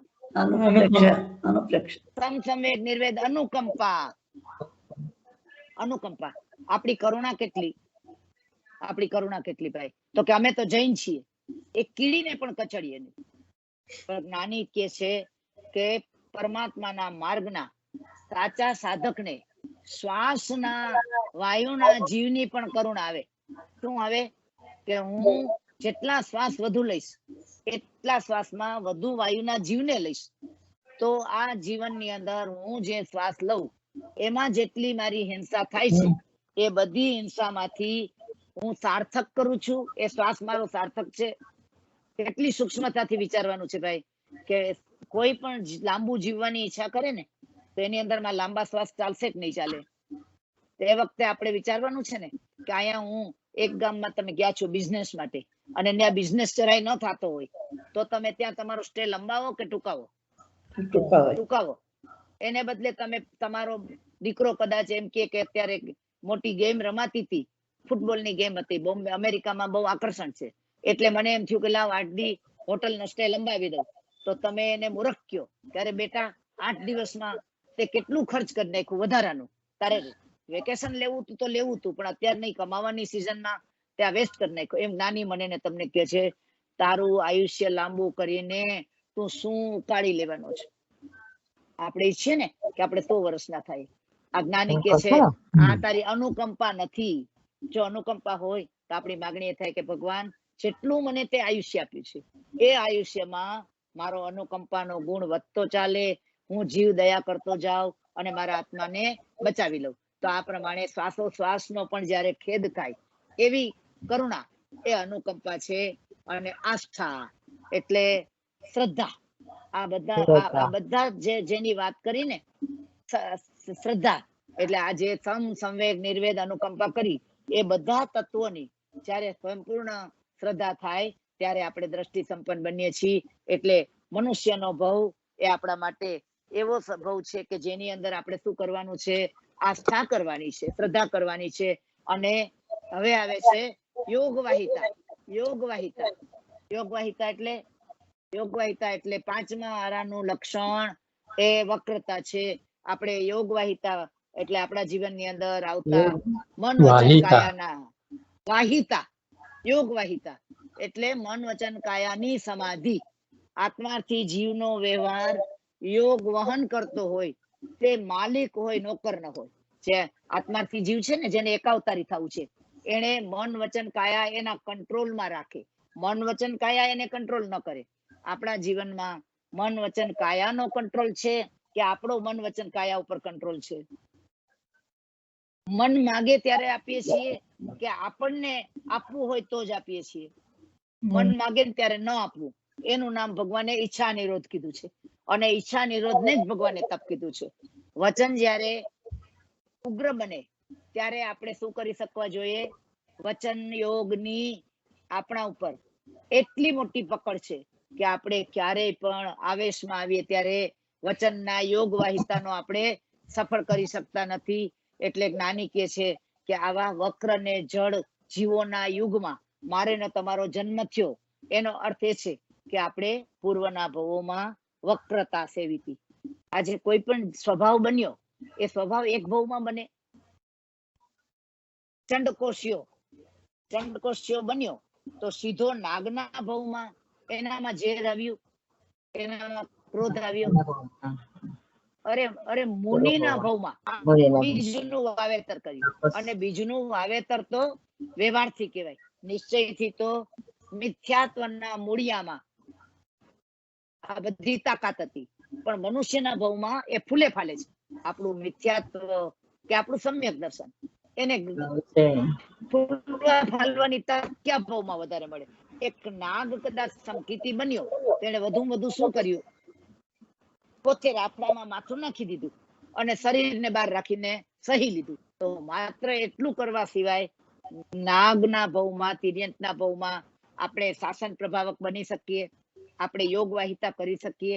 એટલે માત્ર ને માત્ર મનુષ્ય ભવમાં આપણે મન વચન કાયાની વક્રતા છોડવાનો ભવ છે. જ્યાં સુધી વક્રતા રહેશે ત્યાં સુધી જ્ઞાની કહે છે કે કાયાની વક્રતા તો આપણા જીવનની અંદર આપણે બહુ દેખતા નથી, પણ કાયાની વક્રતા એવી છે કે જેની અંદર આપણે કરી શકીએ એ વસ્તુ પણ આપણે પ્રતિક્રમણ કરવું છે. તમે બધા જાણો છો પ્રતિક્રમણના પાઠ ઉભા બોલાય કે બેઠા બોલાય? ભાઈ બધા સૂત્રો ઉભા. પછી આપણે શું કરીએ? ઈચ્છા કારણ સંદેશ ભગવાન, તેની આજ્ઞા માગીએ, બેસી જવાની. બોલો પછી આપણે શું શબ્દ વાપરીએ? યથાશક્તિ. યથાશક્તિ નો અર્થ શું થાય? તમારી શક્તિ પ્રમાણે કરવું. તો ભગવાને એમ નથી કીધું કે શક્તિ પ્રમાણે નો અર્થ શક્તિથી વધુ ન કરવું, એટલું નથી કીધું. શક્તિ પ્રમાણે નો અર્થ એમ પણ થાય શક્તિથી ઓછું પણ ન કરવું. બરાબર છે કે નહીં ભાઈ? તો આપણે જ્યારે યથાશક્તિ શબ્દ વાપરીએ ને ત્યારે આપણા બચાવમાં વાપરીએ. કે મારામાં ઉભવાની શક્તિ નથી એટલે યથાશક્તિ હું સૂત્રો બેસીને બોલીશ. પણ જ્ઞાની કે છે કે આપણા સંસાર તરફના રાગને કારણે આ દ્રષ્ટાંત પણ મેં તમને આગળ આપ્યું હશે કદાચ, કે જેના ઘણી વાર અમે લોકો બેનો બધા વાત કરતા હોય કે હવે એબાઉટ 60 બધાને ઘૂંટણની તકલીફ થવા માંડી છે એટલે આપણાથી ખમાસણા દેવાતા નથી, ભમતીમાં બહુ ફરાતું નથી. પણ જ્યારે મને યાદ છે કે આપણે શોપિંગ મોલમાં ગયા હોય ત્યારે કેટલા કલાક ઉભા રહી જાય. એ વખતે ઈચ્છા કારણ સંદેશ ભગવાન મારી યથાશક્તિ. તો ત્યાં તો કઈ ચાલ ને ભાઈ, હવે છોકરાઓ આવ્યા છે ને એને જરૂર છે ને આ ગિફ્ટ દેવાની છે ને તો થોડું ખેંચી લઉં, એમાં ખેંચી લઈ છે. આ જ્ઞાની કે છે કાયાની વક્રતા. આપણે કાયાનો કશ કાઢતા નથી, કાયાને સરેન્ડર થઈ જાય છે. વચનની વક્રતામાં મૃષાવાદ તો આપણને પાપ સ્થાનક જ નથી લાગતું. તમે યાદ કરીને તપાસ કરજો. આપણા સમયની મર્યાદા બહુ આવતી જાય છે એટલે આપણે વિચારવાનું છે કે આપણે મૃષાવાદમાં કોઈ પણ દોષ જોતા નથી. તમે જુઓ, પ્રાણાતિપાત નહીં કરો, એક કીડી કે કંથવાને પણ નહીં મારો, પણ ખોટું બોલવાનું આવશે ભાઈ. આપણી જિંદગીમાં યાદ કરો કેવી કેવી વાત માટે આપણે ખોટું બોલ્યા છીએ. કેટલો ટેક્સ બચે થોડુંક ખોટું લખી નાખીએ તો. ક્લેમ કરવો હોય તો ક્લેમ કેવી રીતે કરીએ છીએ વિચાર કરજો. પાપ સ્થાનક છે આ બધી માયા જાળ છે. પણ આપણે પ્રાયશ્ચિત લેવા જઈએ ને તો મોટે ભાગે મારાથી પગ નીચે આ આવી ગયું હતું, મારાથી ભૂલમાં ખવાઈ ગયું હતું, મારાથી આ, પણ હું કેટલી વાર ખોટું બોલ્યો, એનું પ્રાયશ્ચિત કેટલાય લીધું. તો આપણે જિંદગી ભર પ્રાયશ્ચિત માંથી ઊંચા ન આવીએ એટલી વખત આપણે ખોટું બોલીએ છીએ. ધર્મરાજા યુધિષ્ઠિર જેવા પણ નરોવા કુંજરોવા બોલી ગયા હતા. વિચાર કયા લેવલે હતા. જેને ધર્મરાજા સત્યવાદી યુધિષ્ઠિર એવા પણ આવું બોલી જાય તો જ્ઞાની મને કહે છે, તમને પણ સમજાવે છે, આપણને સૌને સમજાવે છે કે મેરુ તો ડગે પણ જેના મનડા ડગે નહીં. મેરુ ડગી જાય પણ એવા મારા મહાવીરે પોતાના જીવનની અંદર 12.5 વર્ષ સુધી મૌન લીધું હતું. આપણે મૌન ન લઈએ પણ ખોટું બોલવાનું મૌન લઈ શકીએ કે ન લઈ શકીએ. આપણા બેન રક્ષાબેન જ્યારે મને યાદ છે 28 કરે ત્યારે શું કરે છે, મૌન કરે છે. આપણે દ્રવ્ય મૌન કરી લઈએ, એની સાથે જ્ઞાની કે છે ભાવ મૌન પણ કરવાનું છે. નહીતર માયાની આ કપટ જાળમાં મન હોય, વચન હોય કે કાયા હોય, એની વક્રતાને કારણે આપણા જીવનની અંદર અનેક અનર્થો સર્જાઈ જશે. એકમાત્ર દ્રૌપદી બોલે એટલું બોલે, અંધે જાયા અંધ, અને આખું મહાભારત રચાય તો એની જવાબદારી દ્રૌપદીના સિરે આવે કે ના આવે. આપણને ખબર નથી કે આપણે કયું મહા અનર્થનું સેવન કરી રહ્યા છીએ. ભવાંતરમાં જો મનની વક્રતા રાખીએ એટલે આપણે અસંગની થવું પડે, મન વિનાના થવું પડે. જેટલી મનની વક્રતા વધારશું એટલા અસંગની ના ભાવ વધશે. જેટલી વચનની વક્રતા વધારશું એટલા આપણે એકેન્દ્રિયના ભાવ આવશે. જીભ જ નહીં મળે, બેન્દ્રી પણ મળે ને તો જીભ મળે, પણ બોલવાની ક્ષમતા તો પંચેન્દ્રિયમાં આવો ત્યારે પશુઓ પણ ભાંભરે છે. આજે કરોડો બકરીઓ એના ગળામાંથી ખાલી ચીસ નીકળશે, એ બોલી શકશે? મને ન મારો, મેં તમારો શું અપરાધ કર્યો છે, એના ગળામાંથી ખાલી અવાજ નીકળશે, પણ એને જીભ હોવા છતાં પણ એ પોકાર નહીં કરી શકે. તો આવા ભાવ જોઈએ છીએ આપણે. હમણાં તમને બધાના વોટ્સએપમાં આવતા હશે બેન, ટ્રકોમાંથી એ ઉતરે છે અને કેમ્પ છે આખા, એની અંદર એ થરથર ધ્રુજે છે. અને એની ખરી આપણે બેન શાકભાજી લેવા જઈએ ને ત્યારે વિચાર કરવાનો છો કે આ પંચેન્દ્રિયનું કતલખાનું છે, આ એકેન્દ્રિયનું કતલખાનું છે. કરુણા તો એક સરખી છે. એ મનની વક્રતા આપણે જીવમાં જીવ જોવાનો છે. મારા ને તમારા પરમાત્મા જયારે ધ્યાન કરતા હતા ને ત્યારે એને એવી સાધના કરી હતી કે એના સાથે બળદો નીકળે, ત્યાંથી ગાય બળદ નીકળે અને ભગવાનના એવી એની અવસ્થા હોય, એવા સ્થિર હોય કે એની સાથે પોતાના શરીર ઘસતા જાય. પશુઓને શરીરમાં ખજવાળ આવે ને તે દિવાલ સાથે ઘસે, તો એ પોતે ભગવાન સાથે પોતાને શિંગડા ઘસતા જાય, શરીર ઘસતા જાય, તો પણ ભગવાનનું આસન ચલિત ન થાય. એવી કાયાની સ્થિરતા મળે, એવો તમને વજ્ર નૃષભ નારાચ સંગયન મળે. એ ભાવના કરવી છે કે કંથવા થઈને ચગદાઈ જવું છે, ચીમડાઈ જવું છે, અસંગની થઈને મન વચન કાયાના યોગ જેમાં આપણા લૂંટાઈ જાય છે. ત્યારે આપણે મોક્ષ જવા માટે ઉત્તમ સંગયન જોશે, ઉત્તમ સંસ્થાન જોશે, અને ઉત્તમ મનની શક્તિ, એવું આપણું મતિશ્રુત જ્ઞાન જેમાં કેવળ જ્ઞાન બની શકે એવી શક્તિ જોશે. તો આ બધું આપણું લૂંટાઈ જાય છે યોગ વાહિતા ન કરવાથી. તો આપણે મન વચન કાયાના યોગની જાળવણી કરીએ. ક્ષમા શ્રવણ, ક્ષમા કરવી. આપણે બધા ચોથું બોલ છે ક્ષમા શ્રવણ. તો એની એટલે કે ક્ષમા, શાંતિ, ક્ષમણતાથી. તો આપણે ક્ષમા માટે કોઈ વાત આપણે કરવાની જરૂર નથી. ખૂબ જાણો છો કે ખંડક મુનિની ખાલ ઉતરે તોય મન મૌન રહે. ત્યારે આપણે કહેશું એ તો મુનિ હતા, પણ સુદર્શન શ્રાવક જ્યારે એને રાજા પૂછે છે કે સુદર્શન, તું મારો પરમ મિત્ર છો, મને તારામાં વિશ્વાસ છે, તું મને એકવાર કાનમાં પણ આવીને કહી દે કે તે મારી રાણી ઉપર કશો પણ પ્રયત્ન નથી કર્યો. મારે કોઈ સાક્ષી નથી જોતા, રાજાઓને કોઈ સાક્ષીની જરૂર ન પડતી, એ તો માત્ર સાંભળે અને ત્યાં ન્યાય કરે. હવે સુદર્શન શ્રાવકે ધાર્યું હોત તો પોતાનો જાન, આપણે તો શું કહીએ કે મારો જાન બચાવવા માટે હું તો ક્ષમા આપી દઉં, પણ આમાં તો મારો જીવ જાય એમ હતો, કહીએ કે ના કહીએ? ત્યારે સુદર્શન શ્રાવક તો શ્રાવકની ભૂમિકા એ છે.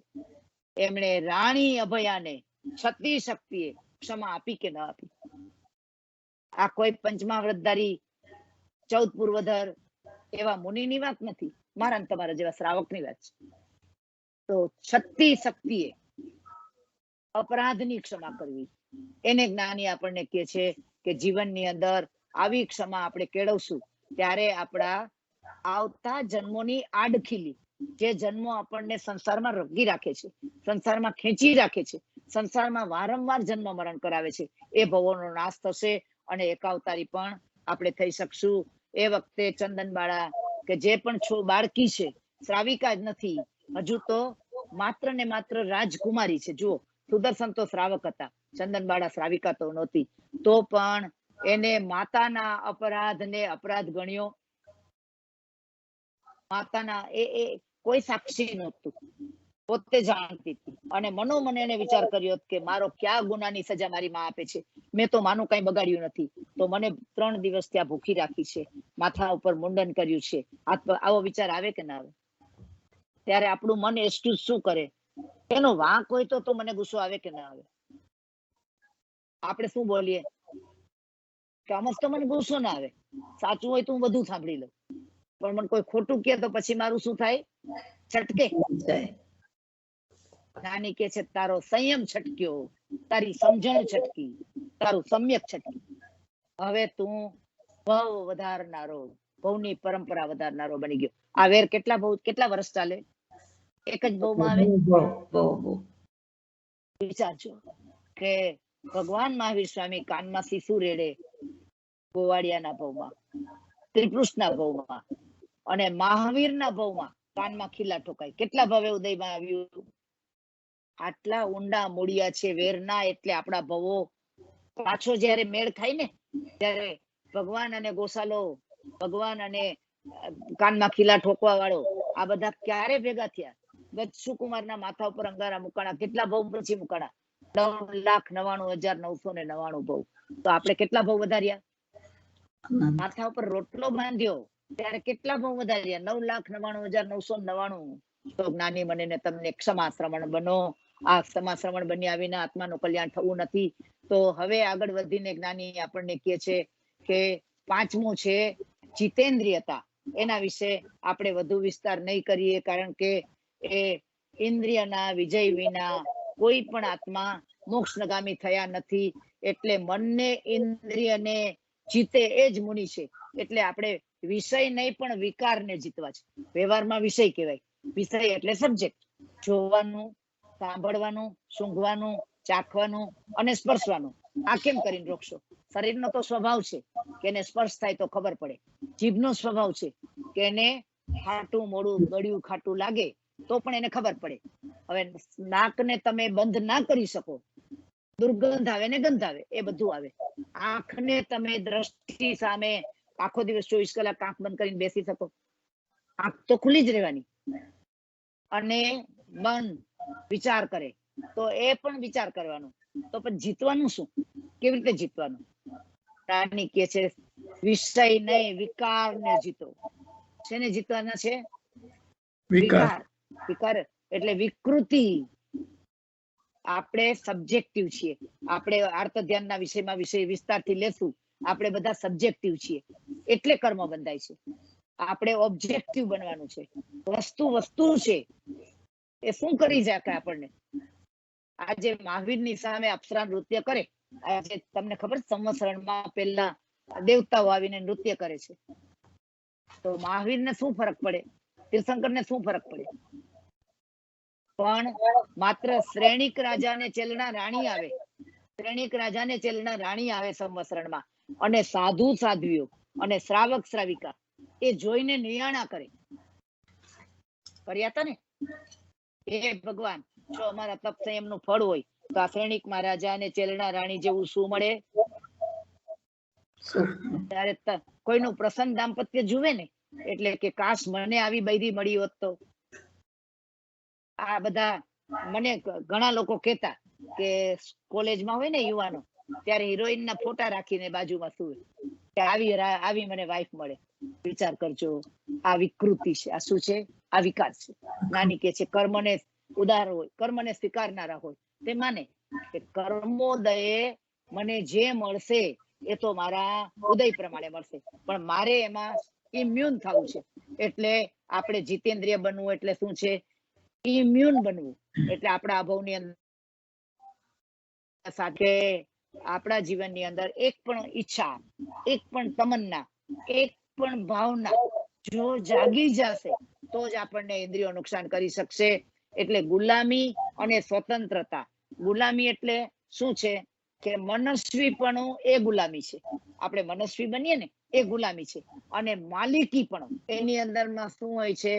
કે સ્વતંત્રતા હોય છે. એટલે જે મનસ્વીપણું આપણે માનીએ ને કે મારી મરજી પ્રમાણે કરું, તો જ્ઞાની કે તું ઇન્દ્રિયોનો ગુલામ, પાંચે ઇન્દ્રિયોનો ગુલામ, અને હું ઇન્દ્રિયો ઉપર કંટ્રોલ કરું છું. તો તમે સમજી શકો છો કે મન ઉપર કંટ્રોલ આવે એ મન ધરી છે આપણી. એટલે મન વચન કાયાના યોગ અને પાંચે ઇન્દ્રિયોને જીતવાથી આપણે અલ્પભવી બનીએ છીએ. અને ત્યાર પછી ફરીથી થોડું રિપીટેશન લાગશે કે મન વચન કાયાની રુજુતા એટલે સરળતા. પરમાત્માએ કીધું છે કે તારા આત્માની અંદર જ્યારે રુજુતા પ્રગટશે એટલે સરળતા આવશે. ધમ્મો શુદ્ધ સચિત. આપણે પેલા બોલમાં જાણી લીધું કે વક્રતાને કારણે આપણો સંસાર વધે છે. તો ધર્મ સંકટ ટાળે નહીં. આપણી માન્યતામાં લાવો બેન, ધર્મ સંકટ ટાળે કે સંકટમાં સંભાળે? વિચારો બેન. હવે આપણે સંકટ ટાળવું છે કે સંકટમાં સંભાળવું છે? સંભાળવું છે. હવે ધારો કે આજે પાર્શ્વ યક્ષ આવે અને આપણું ઉવસગ હરમ પાસમ પાસમ વંદામી કમ ગણમુકમ આ આપણે સાંભળે અને આપણું સંકટ ટાળી દે. ભાઈ આ કોરોનાને સબસાઇડ કરી દે, ઉપસર્ગને ટાળી દે, તો ત્યાર પછી બીજો ઉપસર્ગ આવે કે ન આવે? આવે. તો વાય આપણે મન વચન કાયાથી ટાળવું ટાળવું ને ટાળવું શું કામ કરીએ છીએ? નિવારો. શું કરવું છે? ટાળવું. ટાળવું ને નિવારવું એમાં ફરક શું છે? ટાળવું એટલે કેરી ફોરવર્ડ કરવું. આ ઘાતી કર્મનો વ્યવહાર સમજો અને અઘાતીની રચના જુઓ. ઘાતીનો ઘાત કર્યા પછી એકવાર ક્ષાયક સંકેત પ્રાપ્ત થયું એટલે મોહનીય કર્મનો ઘાત થયો. એ પાછું જાય. આત્માનો ગુણ છે પ્રગટી ગયું. અને બીજા ગમે એટલા અઘાતી કર્મો એને ગમે એટલા દૂર કરીએ તો પણ એ દૂર થતા નથી. તો આપણે જ્ઞાની કે છે મન વચન કાયાની પ્રકૃતિ વડે ધર્મનું ફળ એ સમાધિ છે. શું છે? ધર્મનું ફળ શું મળે? ભૂપેન્દ્ર ડાલીવાલા છે. આપણે કે ધર્મ કરે તે સુખિયા થાય, પણ આપણે જે સુખની કલ્પના છે ને એ કલ્પના સાથે શું આવી ગયું છે? મન વચન કાયાની સરળતા જતી રહી છે. એટલે ધર્મનું ફળ સમાધિ છે અને અધર્મનું ફળ સંતાપ છે. તો આપણે સમાધિ જોઈએ છે કે સંતાપ જોઈએ છે? તો મન વચન કાયાને એવા સરળ બનાવીએ, દોષ દેખાય અને આપણને તરત ડંખ લાગે છે. દોષ દેખાય ને કોઈનામાં એટલે આપણામાં તરત જ એમ લાગે છે કે આનામાં આ ખામી, નાનામાં આ ખામી. આ શું છે? વક્રતા છે. નાની કે છે કે વર્તમાનનો આપણા સ્વભાવ પ્રમાણે બધા સંજોગો, શાંતિથી સાંભળો, આપણા સંજોગ પ્રમાણે બધું સારું રહીએ તો એ શેનો ઉદય કહેવાય? પુણ્યનો ઉદય. અને આપણા સ્વભાવ પ્રમાણે બધું ન રહે એનું નામ પાપનો ઉદય. પણ ઉદય પ્રમાણે આપણો સ્વભાવ થાય એ ધર્મનું ફળ કહેવાય. તો તમને પુણ્યનું ફળ જોઈએ છે, પાપનું ફળ જોઈએ છે, ધર્મનું ફળ જોઈએ છે? તો જ્ઞાની આપણને કહે છે મન વચન કાયાને સરેન્ડર ન થાવ અને મન વચન કાયાની સરળતા રાખો તો આપણા જીવનની અંદર સંતુષ્ટિ આવશે. ધર્મનું ફળ સમૃદ્ધિ નથી, ધર્મનું ફળ સમાધિ છે, સંતુષ્ટિ છે. અને અધર્મનું ફળ જ સંતાપ છે. તો આપણે સંતાપને નિવારવો છે, પરિસ્થિતિને બદલવી નથી. પછી અપાર્શ્વસ્થતા આવે છે. 7મો બોલ છે અપાર્શ્વસ્થતા. આપણો સમય પૂરો થાય છે પણ 5-10 મિનિટ લેવું છે કે કાલે લેવું છે? ભાઈ તમે કયો. 10 પૂરા કરવા છે કે કાલ સમાવી લો અંદર? કાલે આપણે રાખશું. ઓકે, તો હું કાલે છે ને બાકી કાલે આપણે પ્રસ્તાવના વખતે આ 3 બોલનું સમાપન સાથે કરી લેશું.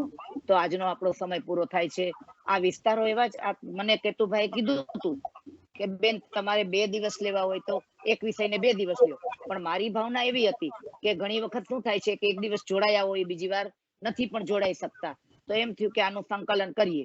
પણ તમારા જેવા એકદમ જાણકાર શ્રાવકો આવે ને એટલે વિસ્તાર વધી જાય છે. એટલે આવતીકાલે આપણે અધૂરા વિષયને પૂરો કરશું. આ વસ્તુ સમજતા કે સમજાવતા જીન વચનથી ઓછું અધિક કે વિપરીત મારી મંદમતી કે બુદ્ધિના અલ્પ ક્ષયોપશમને કારણે કે કોઈ ધારણા દોષના કારણે કે કોઈ જીભને આપણે કહીએ ને સ્લીપ ઓફ ટંગ એટલે ઉતાવળમાં આવીને બોલાઈ ગયું હોય, આવો કોઈ પણ દોષ થઈ ગયો હોય તો પરમાત્માની સાક્ષીએ, આપ સકલ સંઘની સાક્ષીએ, આત્માની સાક્ષીએ તસ્સમ ઇચ્છામિ